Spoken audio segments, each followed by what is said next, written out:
So I'm going to start this story back when I was giving birth to my kids. Actually, you know what? Let's see if we can go back further than that. I started having fibromyalgia related pain when I was 16.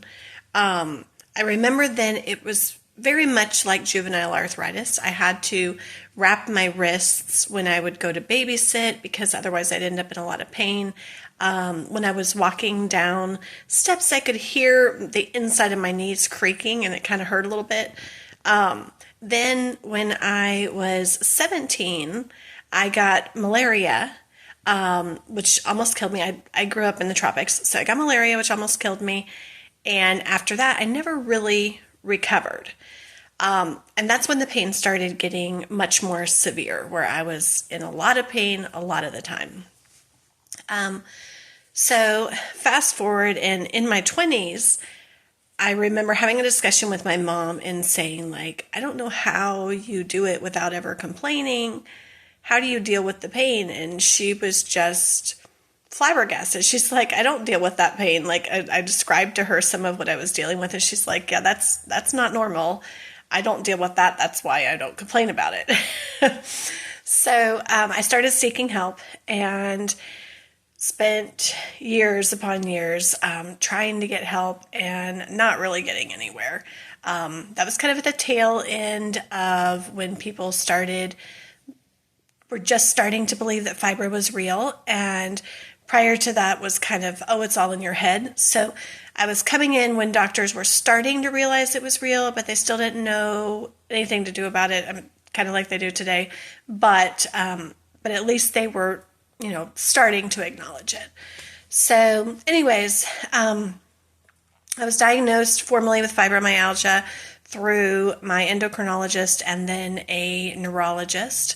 And by the time that I had my daughter, who she is almost 15 years old now, by the time that I gave birth to her, I remember when she was a baby, just there being times of me just laying on the floor, wanting to play with her, but not being able to do anything and just laying there crying.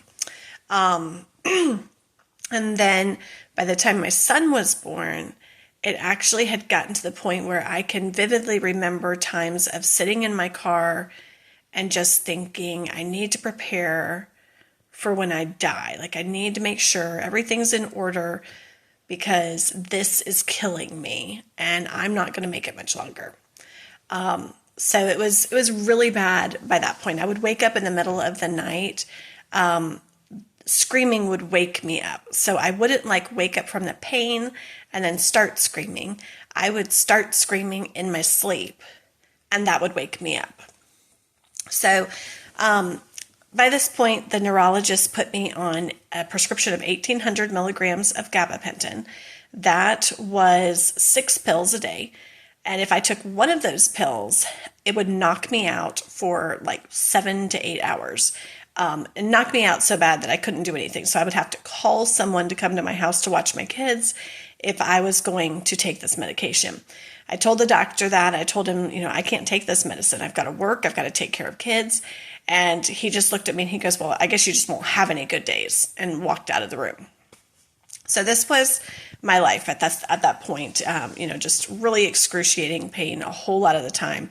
But I was very, very good at hiding it when I was out in public, which takes us to a couple of different situations. One, I was on my way to IHOP, International House of Prayer in Atlanta. And on my way there, I was telling my then husband that, I've been praying for healing from this for so long. Maybe I just need to accept it. Maybe I just need to accept that, this is my thorn in the flesh, like Paul had a thorn in the flesh. Maybe I'm not supposed to get healed from it. And when we were at that prayer service, we were there, they were worshiping, and a lady I didn't know tapped me on my shoulder, and she was like, I don't know, or she said, I didn't know her. She said, whatever you're doing, God told me to tell you to keep doing it. I was like, okay. And so I took that to mean that I needed to keep praying for healing. So I kept praying. A couple weeks later, I was visiting a church called Atlanta Revival Center in Douglasville, Georgia. And I had visited twice. And so I'm in the service, and nobody knows me yet. Certainly nobody knows that I'm in any pain. Like I said, I was fantastic at hiding it. And the pastor stops in the middle of his preaching, points at me, and he's like, "Hey, you." And I kind of like did the double take, like looking around me, like, who the heck is he talking to? And he's like, "No, you." He said, "Hey, I don't know what's going on with you. I don't know what kind of pain you're in, but I just see healing raining down from heaven. Can I pray over you?" And I'm like, "Yeah, sure." So I walked up front, he prayed over me, and like that, the pain was gone. Now, for the next couple of weeks, it would like start to come back. And I remember many times of just sitting down and being like, "In the name of Jesus, I am not taking this back. It's gone, and I'm not taking it back."